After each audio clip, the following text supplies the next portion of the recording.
Hi everybody and welcome to Yarn Talk, where we share the latest knitting news, trends, and interview designers every 2 weeks, usually.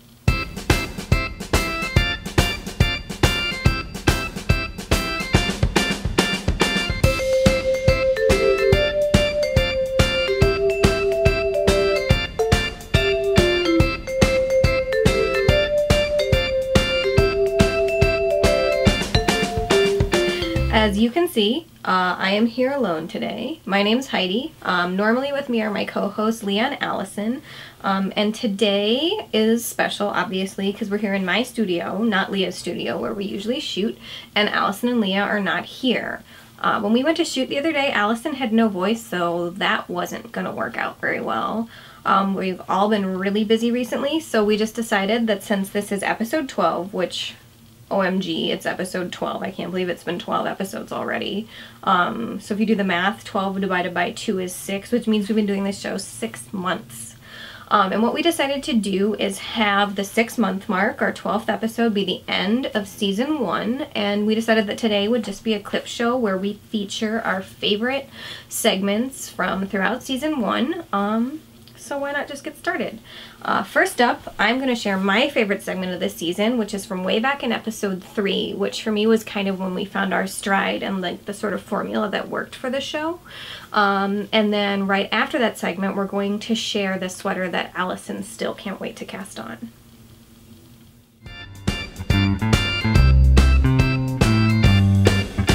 A man in New York City named Greg Clymer is making a short film.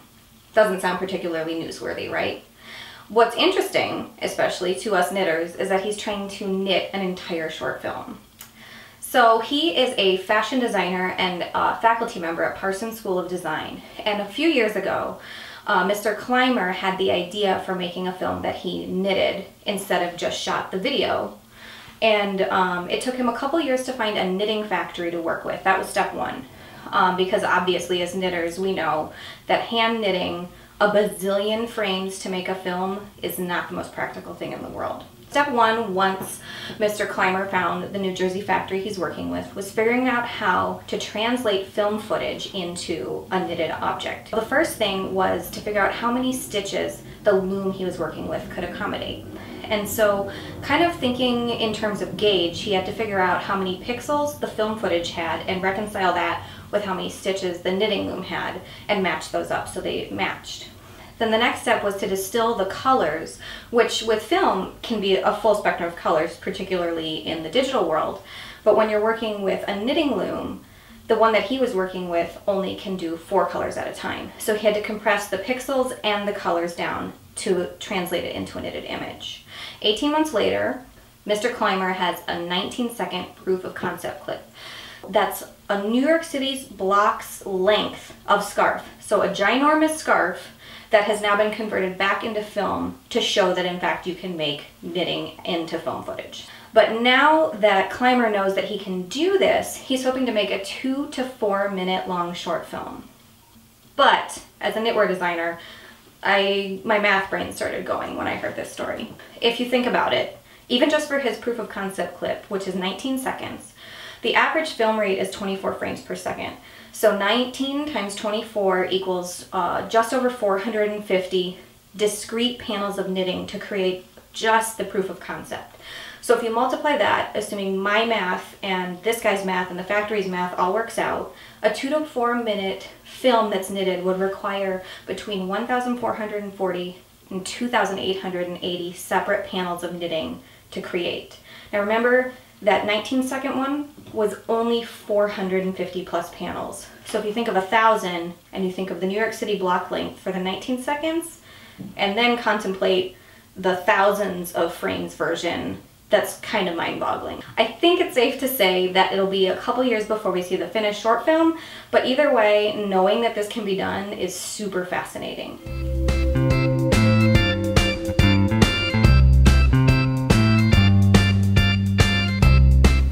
This week, I can't wait to cast on Courtney Spainhauer's Caldwell pullover from the new Knit Scene Fall. This sweater uses garter stitch and eyelets to create a beautiful classic pullover shape. Knit in the round from the top down, the eyelets are your faux raglan increases, which is just so clever. Unusual construction and garter stitch accents is a recipe for not only a can't wait to cast on, but a I can't wait to wear too. And knit up in size 9 needles, I'm guessing it's a pretty quick knit. Find it in the latest Knit Scene Fall magazine at knitscene.com. That sweater was so great. Next, we've got Leah's favorite segment of the season from episode 6, and it also happens to be one of my favorite segments of the season.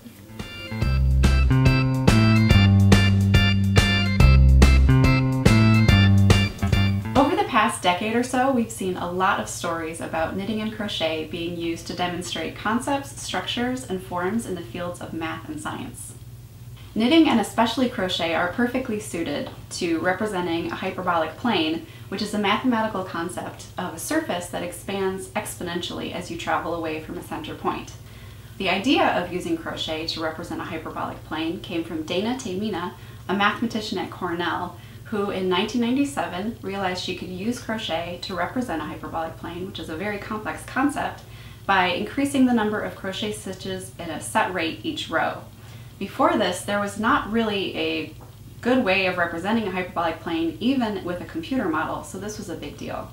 This idea of using crochet to create hyperbolic planes then inspired the famous crochet coral reef, which since 2007 has been traveling all over the world to major art galleries and museums. Coral grows in hyperbolic forms, so crochet was a perfect way to create a realistic yet whimsical version of undersea life. The Institute for Figuring was founded by Margaret Wertheim, who is a cultural historian and science author. Margaret, along with her sister Christine and thousands of other crafters, eventually created this massive coral reef, which at this point is most likely the largest community art project in the world.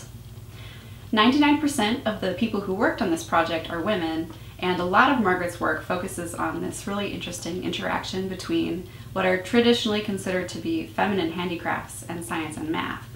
Margaret has a really interesting TED Talk on the subject, which you should check out. Many more scientists, mathematicians, knitters, and crocheters have explored this intersection between craft and science.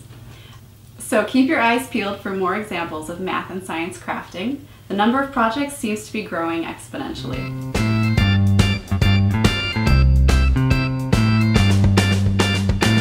The Shawl Shrug by Suzanne Sommer is a fantastic mashup of a triangular garter shawl and a raglan sleeve jacket.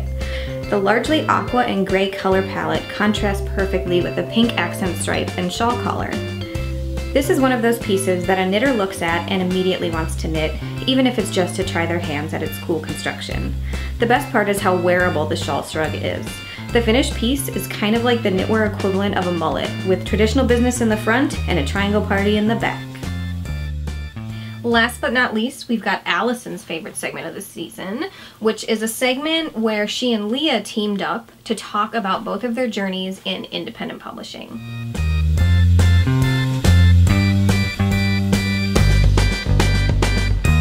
Leah and I are here to talk a little bit about indie publishing in the knitting world because my book, Midwestern Knits, just launched on Monday and Leah is in the process of getting one started. Yes. So Great Northern, which is a collection I'm working on with Teresa Gregorio, we're launching a Kickstarter on probably around September 9th, and I'm just really curious to hear from you how your whole process went.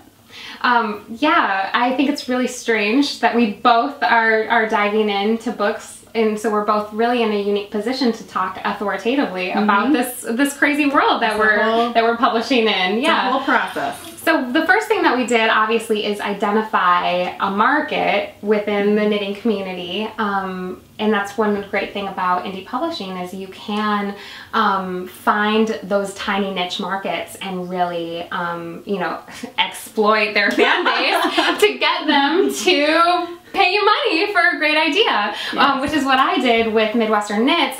It was easy too because it's a region. There's obviously a ton of us living in the Midwest, proud Midwesterners, designers, dyers. So I kind of built it with the idea that you know, we can use this you know, vast world and really pay tribute to the community.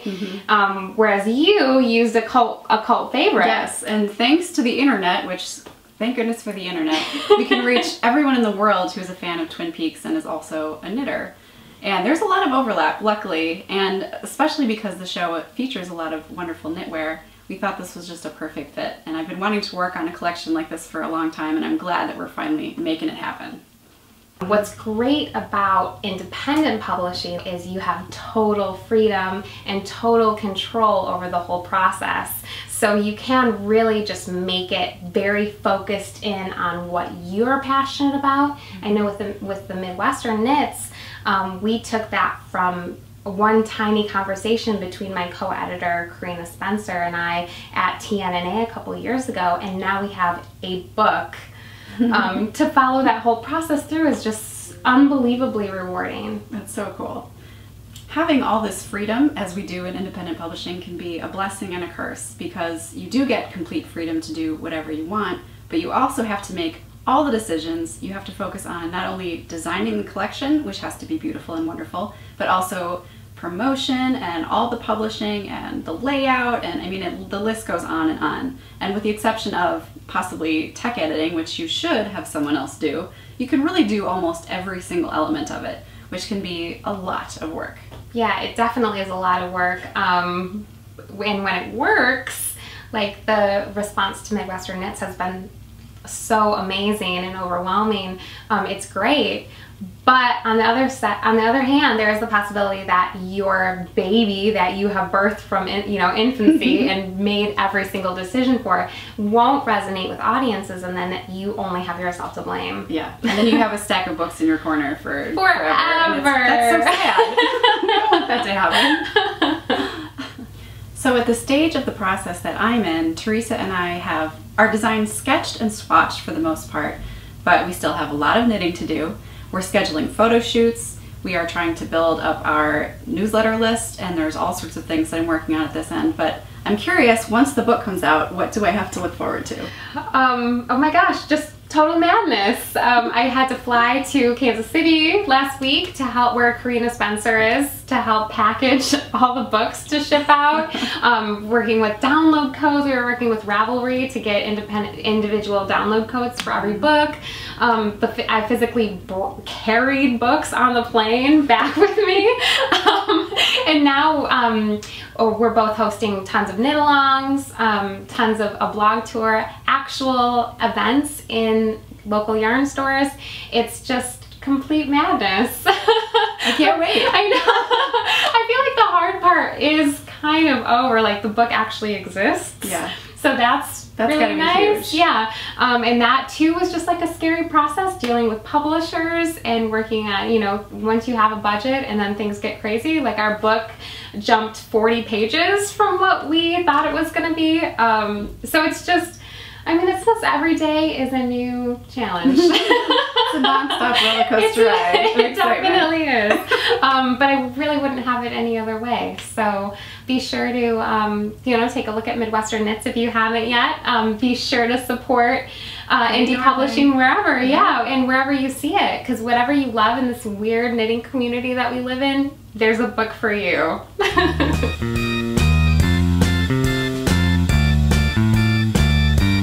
When I saw Kieran Foley's Atlas wrap, my heart skipped a beat.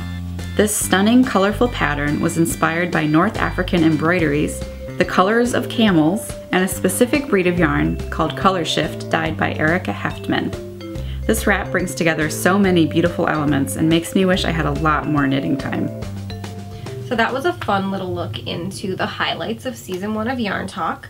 And for this last segment, I have a bunch of notes because I don't want to forget what I'm going to say. So you're going to have to tolerate me holding my phone for this one. So, like I said at the beginning of the episode, we started this series about 6 months ago.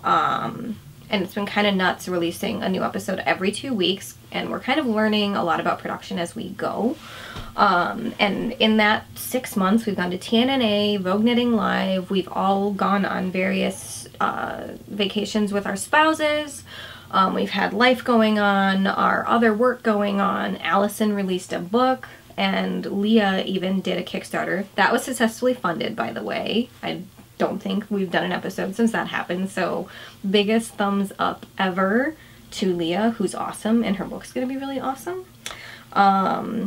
So right now that it's the season 1 finale, we've decided we're going to take a little break for the holidays and come back in 2016 with season 2 of the show. We're definitely coming back for season 2. Actually, Allison went on a trip recently and she was in New York and someone recognized her from this show at Pearl Soho, which was really cool. So whoever recognized Allison, hi, thanks for watching. You made our year with Yarn Talk. So we definitely want to come back because we've gotten such a positive response. Like when we started, like I said in the episode where I was the interview subject, I had just kind of been at Knit Night with Allison and had this idea for a YouTube show, but knew I wanted to do it with other knitters. And I brought Allison on board and she suggested Leah, and the 3 of us, I think, are a great team. And the idea when we started was really just to do a YouTube show. So more like we are kind of inspired by the news, like on TV at night, but wanted it to be knitting focused and really snappy, focusing on 10 to 15 minutes in length per episode. And so now that the response has been good, we're going to take this break to try to regroup and think of ways to take the show to the next level. So if you have any ideas for what you'd like to see from Yarn Talks, like see on Yarn Talk, see us do, like let's say you really think we shouldn't just do hashtags, that you'd like us to have our own Instagram account or whatever, like if you feel strongly about that, leave us a comment or use hashtag Yarn Talk on social media. Another idea we've kind of tossed around in passing during one of our shoots where we were all actually there and not sick, was potentially maybe seeking sponsorship for season 2 so that we could do things like go to more knitting conferences or visit like a fiber mill or a sheep ranch, and then really take you guys like documentary style behind the scenes of the fiber industry. So again, if there's anything like that you're interested in, remember to leave a comment or hashtag on social media to let us know what you'd like to see from us. So never fear, we're gonna come back, but thank you guys so much for watching Yarn Talk season 1. I know Leah and Allison are really excited about how it's gone and they're looking forward to doing another season of the show. And just remember to stay tuned and we'll post updates either here on youtube.com/yarntalk or at yarntalkshow.com with all the latest updates when we decide what we're going to do. So thanks again for watching, and you guys are the best.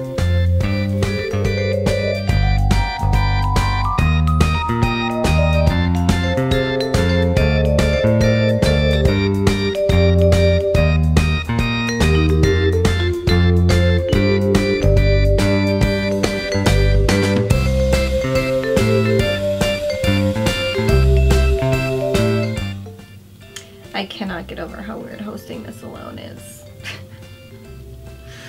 That was a fun little trip down memory lane, which is stupid. So that was a